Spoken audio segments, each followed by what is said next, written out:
Well, come on, all of you big strong men. Uncle Sam needs your help again. Got himself in a terrible jam. We Gotta Get Out of This Place, the soundtrack to the Vietnam War, recalls the impact of popular music on the American experience in Vietnam. Through academic research and a wide array of personal anecdotes from Vietnam veterans, the book explores how music sustained the veterans in the theater of war and reflected the American cultural upheavals that were happening in the backdrop of the conflict. Doug Bradley and Craig Werner wrote the book after years of teaching a class on the Vietnam War at the University of Wisconsin in Madison. Doug Bradley is a Vietnam vet and Craig Werner a professor of Afro-American Studies. We Gotta Get Out of This Place is critically acclaimed and has won numerous awards, including the 2015 Rolling Stone #1 Best Music Book. A variety of music is described in the volume, from folk and country music to rock and roll and rhythm and soul music. The cultural experiences of veterans is brought to life in We Gotta Get Out of This Place, the soundtrack to the Vietnam War.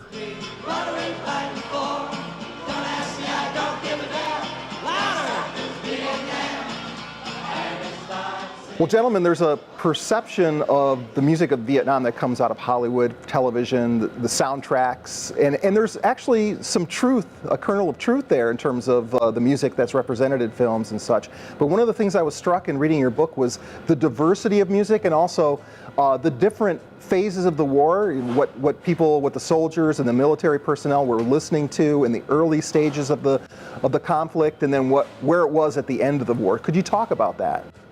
Well, there's plenty to talk about there, Scott. And you've done a nice summary of, I think, the way some of the contours of the book work. What Hollywood and the media and really culture have done is they've given a misperception, I think, of music and music significance in Vietnam. Our book it's called We Gotta Get the soundtrack of the Vietnam War. There was a soundtrack, but it's not the one you're going to see and hear in the movies. For what it's worth, great example. That's not a book. That's not a song that's about Vietnam or Vietnam protests, but any movie that you see made about Vietnam or the anti-war movement is going to have that song in it.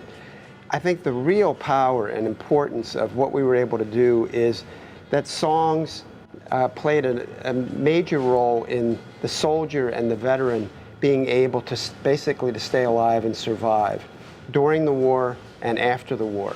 And the songs that we all know, For What It's Worth, We Gotta Get Out of This Place, Dock of the Bay, My Girl, the list goes on, have different meanings for soldiers and veterans than we do folks that were just stateside. And so there's this wonderful story of how music played a role in survival, connection, and redemption and healing that I don't think you'll get from any film. I don't think you'll get from just maybe any other soundtrack that accompanies a movie that's set in that era. And the other thing you mentioned is that as America changed and the landscape of America changed and the war in Vietnam changed, the music changed. And oftentimes it reflected those changes, sometimes it anticipated those changes, and you can imagine those reverberations if you're a soldier in Vietnam and you leave the United States and the Beach Boys are singing fun, fun, fun, and you have one notion of what your country's like, and you come back and they're doing Good Vibrations, and James Brown is saying, "Say it loud, I'm black and I'm proud," and you look around and you say, what in the hell happened? Where am I? Yeah, and I think that the movies put an emphasis on the politics. We're still working through the political implications of Vietnam and all of that, and the soundtracks in the movies really emphasize the political, the topical part of it. But when you think about the guys who were there, you've got a bunch of 18, 19, 20-year-old guys who have been separated from everything in their world, and what they're going to want is songs about their girlfriends, about being back home. So a song called Like My Girl shows up a whole lot. And when we started out in writing the book, we thought we were going to do it as a Vietnam Vets Top 20. And we compared lists of our top 20 songs. We had 16 or 17 overlap on it. But when we started talking to the vets, it became clear that what we'd forgotten about was we'd forgotten about songs like Leaving on a Jet Plane, like My Girl, the songs that are not political at all, and aren't about Vietnam at all, but were absolutely central to how guys kept it together while they were over there. Well, and I'm sure that the music kind of reflected the sense of community that they wanted to maintain among themselves, and also have that connection to home. And a song like that, any of those songs that are not necessarily political or even refer to the war would do that. Yeah. Yeah, and the communities that formed could be very specific. There was no such thing as the Vietnam vet experience. There were, you have to know when people were there. You have to know where they were in Vietnam. You have to know what they did. Were they a field baker? Were they a chaplain's assistant? Were they a grunt out in the field where there really wasn't music most of the time? But it was an extremely specific thing. And so you get songs that African American GIs clung to. We talked to a lot of Chicano vets from California, and they had a very specific soundtrack, and guys where Doug was in the rear had your own music. Yeah, yeah. And I think, Scott, your point about community is a good one, because if you remember that time in that era, radio was our internet as a generation. We all listened to the same music. So the soundtrack is one that's in America as well as in Vietnam. Now, it's got very, very different meanings. Purple Haze, for example. You know, if you're in a college dorm room and you hear that song in 1968, you know it's a drug song. And it's, you know, and it is a drug song. There was a form of acid called Purple Haze. If you're in Vietnam, and one of the smoke grenades that they would use to bring helicopters into landing zones, LZs, safe places, at least for that moment, you're getting rescued. Purple Haze is about that smoke grenade. It takes you right back to that and that moment. So that community is really, it's interesting, and it's in its connectivity. We all know that song. We all know all these songs, but yet the experiential and the resonance and the personal part of that song becomes different. And that's what's so unique about the book, because this is a generation of men who were called to war. You know, their sons of World War II dads, like my father was in World War II. This was our calling. It got very confusing and very confounding. Some of us, yeah, I debated going. I got drafted after I graduated from college. I was a reluctant warrior. But, you know, we were there it was our time to step up. And everything changed. But the music was at the center of, you know, who we were as a generation and where we were going.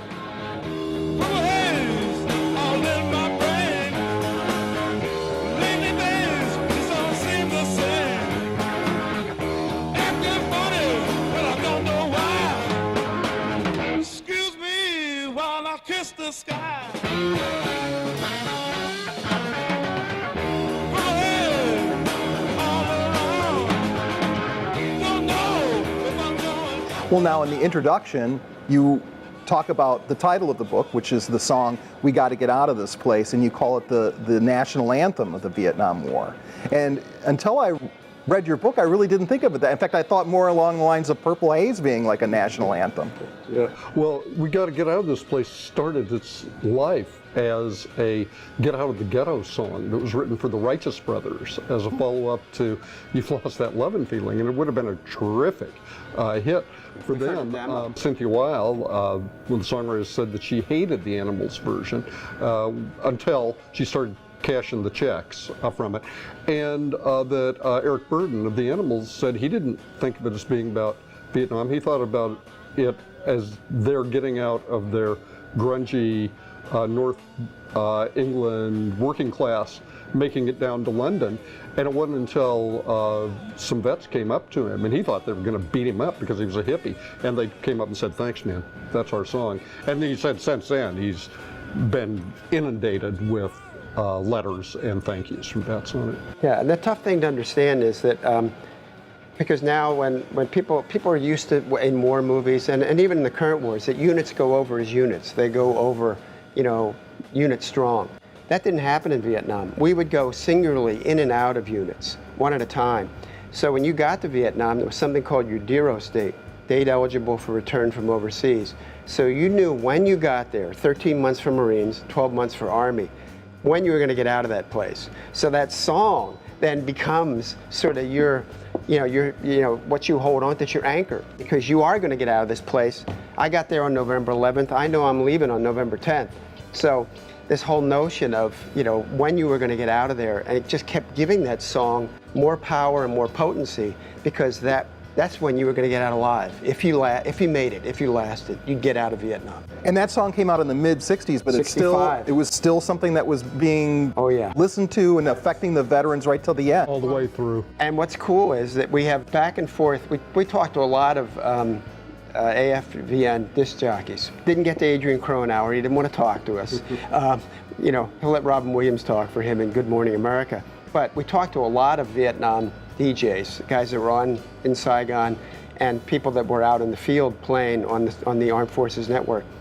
And there's an interesting thing about, was that song censored at times or wasn't it? Because, you know, that's not very patriotic. That's not what we want soldiers singing, that they want to get out of a war.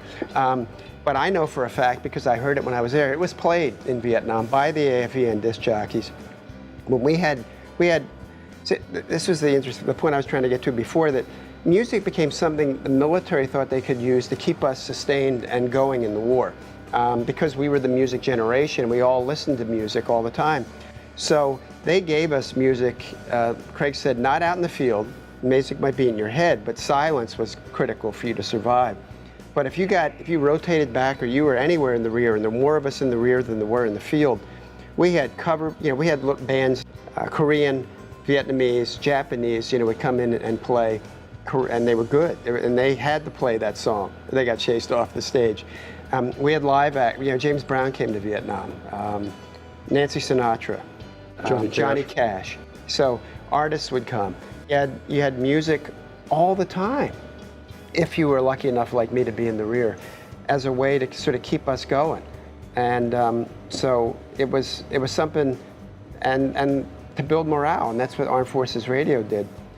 But that song just became that sort of basis. It was too important about where you were to not become the Vietnam Vets National Anthem. And every band had to play that. I played with a rock band in Colorado Springs, and we played on bass quite a bit. And every rock band in Vietnam or playing for GIs back in the world had to play that song. And it continues to echo at vet reunions today. Every veteran reunion will play that song for sure. Mother, mother, there's too many of you crying. Brother, brother, brother, there's far too many of you dying. You know we've got to find a way to bring some loving here today. Well, let's talk about the veterans that you feature throughout the book. You structure the book with what you call solos, which are personal stories from veterans. Talk about some of the significant solos that you include in the book. Yeah, what we interviewed somewhere in the neighborhood of 200 to 300 vets, men, women, Native American, African American, all the branches of the service. And it took us a long time to write, almost 10-year process. And as we wrote it and kept rewriting it, what we found ourselves doing was working harder and harder to get our voices out of the spotlight. The center of the book is the vets' stories.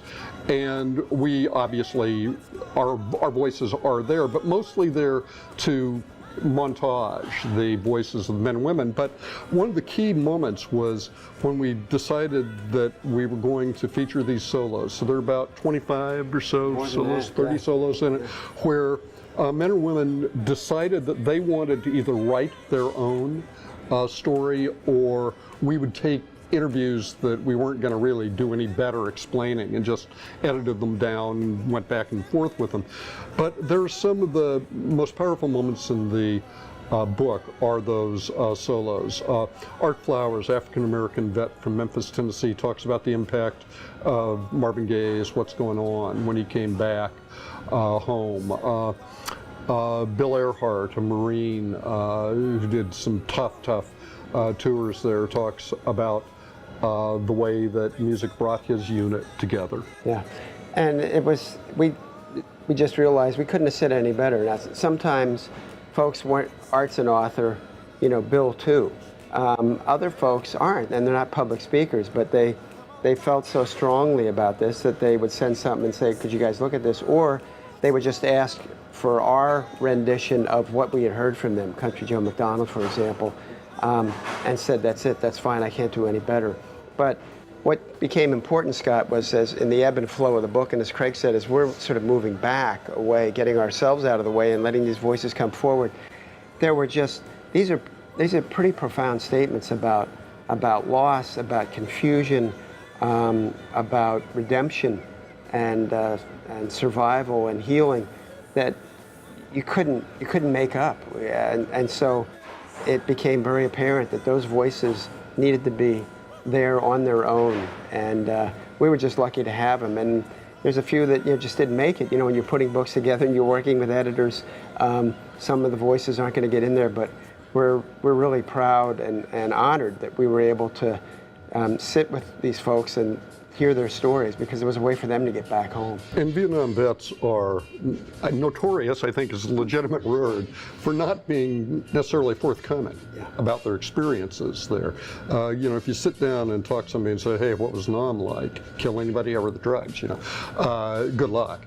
But what we discovered early on is we started almost all of the interviews simply by asking people, do you have a song that takes you back?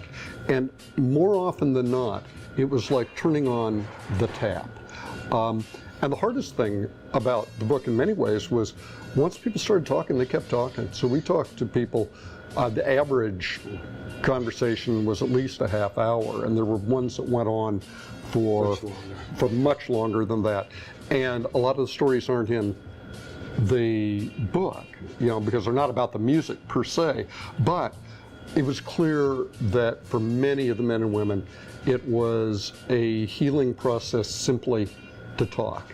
That the music opened them up. They'd responded to that they told their stories, and it was just, I think, good for them to be speaking publicly. A lot of times it had been locked up for decades.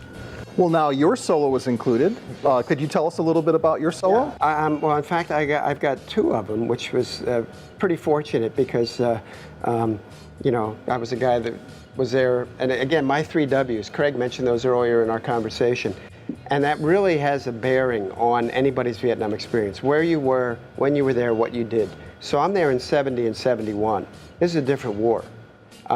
We've got the Vietnamization program, Nixon's plan to end the war, escalate the air war to bring the North Vietnamese to the bargaining table, turn the ground war over from U.S. forces to our South Vietnamese allies. So basically, our troops, the mantra of GIs when I was there, given this was the larger environment, nobody wants to be the last soldier killed in Vietnam. So don't put me in any situation where I'm at risk. And if I think you're doing that because I told you about the rotation, if you're rotating in and you're taking over my unit now as a second lieutenant, and you're going to have us do something that the guy before you knew we wouldn't have done or shouldn't have done, if there were defiance of orders. This was when you saw the largest numbers of fraggings, putting a fragmentation grenade into somebody's tent, mutinies, AWOLs, desertion, because we're leaving. If we're leaving, don't get me killed. So that's 70 and 71. I'm in the rear. I was in what they call the air-conditioned jungle because I'm working with the Army brass, the guys, the generals, the colonels that are running the war, and the propaganda, because I was an Army journalist. So I'm in air conditioning during the day because they wanted comfort. I'm not in air conditioning on guard duty or when I'm in my hooch, but hey, I'll take it 10 or 12 hours a day because the guys in the field sure as heck don't have it. So this is a totally different experience than somebody who's even there the same time I am, but they're a grunt and they're out humping the boonies trying to stay alive and not get killed. So that whole variance, and for me, I had one of these sort of mini epiphanies of, we were all sitting around, those of us who weren't on guard duty or up at the office working at night, at the information office, and they came on and were doing the countdown. It was just like being back in America. Labor Day weekend in Vietnam, right? We don't have weekends we don't have Labor Day, but the AFVN DJs were playing it like this, and they said, at the stroke of midnight, we're going to start counting down the 500 greatest songs of rock and roll, you know, with a radio voice like yours, you know, really getting you geared up for it. And so we started, those of us who were up and listening, started to wager on what was the first song they were going to play. And so, you know, that we had, somebody said, it's got to be Elvis. You know, I mean, come on, king of rock and roll. Somebody said there's a new king, it's Dylan. And then all of a sudden we had all the guys that were in the hooch that night. We started putting our ration cards down. Money didn't matter or anything, but ration cards were real currency because that was your beer, your cigarettes, and your hard liquor for a month. So guys, we had this little makeshift bar and these ration cards spilling over, and we all got excited. You know, it was going to be the Beatles, it was going to be CCR, it was going to, and we had forgotten where we were. We had thought about who we were. This was our music, if it was Creedence or the Beach Boys. But the first song they played was We Got to Get Out of This Place. And then we all sort of sat there and said, oh, I mean, how did we miss it? You know, of course that's the first song they're going to play. It was great. And so that was the first solo, just to sort of get that feeling of the importance and value of music and the significance of that song. Well, in our final few minutes here, talk about how music impacted the veterans after the war. I mean, you include Bruce Springsteen, Born in the USA, in the book as well. Yeah, well, two ways. Number one, many of the people we talked to were musicians. It was tilted that way. People who wrote their own songs, created their own. One guy, Kimo Williams, wrote a symphony for the Sons of Nam that was performed by the St. Petersburg Orchestra. He's an African-American cat from Hawaii. But also, there were a lot of stories about people hearing the right song that they needed at the right time. Got a great story about a guy who came home and listened to the Beatles' White Album over and over and over again. Art Flowers on What's Going On. So music really helped heal, it helped work through the tensions that had been very, very difficult to work through previously. Yeah, and you know, the Springsteen reference that you made, and we had a great, nice, fantastic interview with Bobby Muller, who was the founder of the Vietnam Vets of America. And Muller was at that concert in 1981, the concert for the Vietnam vet in Los Angeles, where Bruce really came out from behind, you know, the curtain and talked very openly about his position and his feelings about Vietnam, which he had never done before up until that point, and has since been very outspoken. His first drummer was killed in Vietnam, Springsteen's. He could have been drafted. He flunked his physical because of an accident, motorcycle accident he had had. So he knew the stakes, that you know, how high the stakes were and how difficult it was. And you know, he stayed with it. I mean, we have guys that would argue with us that was out when I was in Vietnam. That's a Vietnam song. And sure it is for them, because if it took them back there, it also brought them home. And that's the power of that sort of healing aspect, is that there was a way that a song like Born in the USA or Lost in the Flood, Brothers Under the Bridge, all Springsteen songs, or any of the songs that we've talked about in the book, if they struck someone, got to them at the right time. Bridge Over Troubled Water, wonderful story by a guy named John Alosi, guy in Pennsylvania. The power of that song became the way to get through the experience and the way to get home. And we were lucky enough to be there to know that. All right, well, it's a great book. We Got to Get Out of This Place, the soundtrack of the Vietnam War. Thanks for joining us, Doug Bradley and Craig Werner. Thanks very much. Thanks for having us. In this dirty old part of the city where the sun refused to shine, people tell me there ain't no use in trying.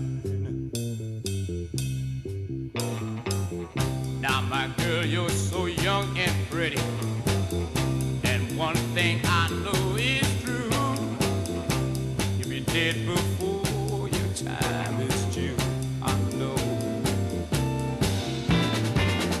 Watch my daddy in bed and crying. Watch his hair been turning gray. He's been working and slaving his life away. Oh yes, I know. He's been working so hard. Oh, Mom been working too, baby. Every night and day. Yeah.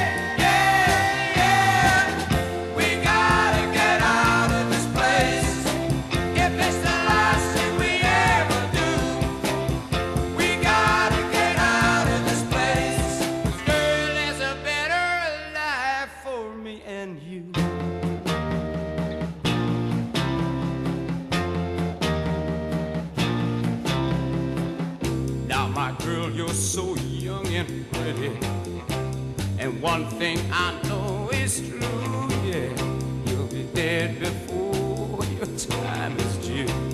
Know it. Watch my daddy in bed at time.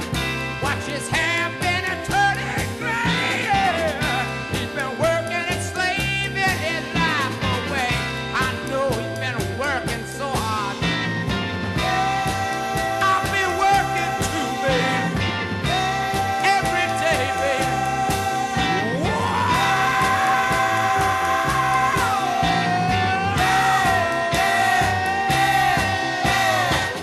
We gotta get out of this place. If it's the last thing we ever do, we gotta get out of this place. Girl, there's a better life for me and you. Somewhere, baby.